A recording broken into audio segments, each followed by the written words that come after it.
বন্ধুরা, কালকের ম্যাচ শুরু হওয়ার আগেই দিল্লি পৌঁছানোর সাথে সাথে কেএল রাহুল সঞ্জীব গোয়েঙ্কার বাড়িতে যায় ডিনার করার জন্য। তারপর সেখানে দুইজন কোলাকুলিও করে। তারপর মাঠে এসে কেএল রাহুল টসে জিতে প্রথমে ফিল্ডিং করার সিদ্ধান্তও নেয়। তারপর দিল্লির খতরনাক ব্যাটসম্যান জ্যাক ফ্রেজারকে তারা তাড়াতাড়ি আউটও করে দেয়। কিন্তু লখনৌ কাল বেশি খুশি হওয়ার সুযোগ পায়নি, কারণ অভিষেক পোরেল আর ট্রিস্টেন স্টাবিস মিলে এত পেটায় যে তারা দিল্লির স্কোর 20 ওভারে 208 রানে পৌঁছে দেয়। এবার দেখুন বন্ধুরা, দিল্লির মতো এত ছোট মাঠে 208 রানও খুব একটা বেশি রান না, কিন্তু দিল্লির ঈশান্ত শর্মা এসে নিজের প্রথম স্পেলেই 3 উইকেট নিয়ে লখনৌয়ের অবস্থা এত খারাপ করে দেয় যে লখনৌ 4 ওভারের মধ্যেই 4 উইকেট হারিয়ে ফেলে।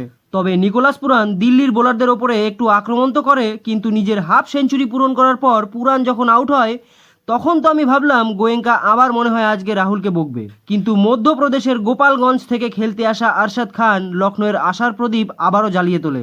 আরশাদ খান শেষ পর্যন্ত থেকে 58 রান করে নট আউট থাকে। তবে আরশাদ খানের যদি কেউ ভালোভাবে সাথ দিতে পারত তাহলে মনে হয় কালকে লখনৌ এই ম্যাচ জিতেই যেত। তবে দিল্লি কাল ম্যাচ জেতার পরেও দিল্লির খুব কম চান্স রয়েছে টপ 4-এ যাওয়ার, কারণ তাদের রান রেট খুবই খারাপ। কিন্তু দিল্লি কালকের ম্যাচ জিতে লখনৌয়ের বড় লস করে দিয়েছে। তবে কাল দিল্লি ম্যাচ জেতার জন্যই চেন্নাই, বেঙ্গালুরু আর হায়দ্রাবাদের অনেক বড় লাভ হয়েছে পয়েন্টস টেবিলে।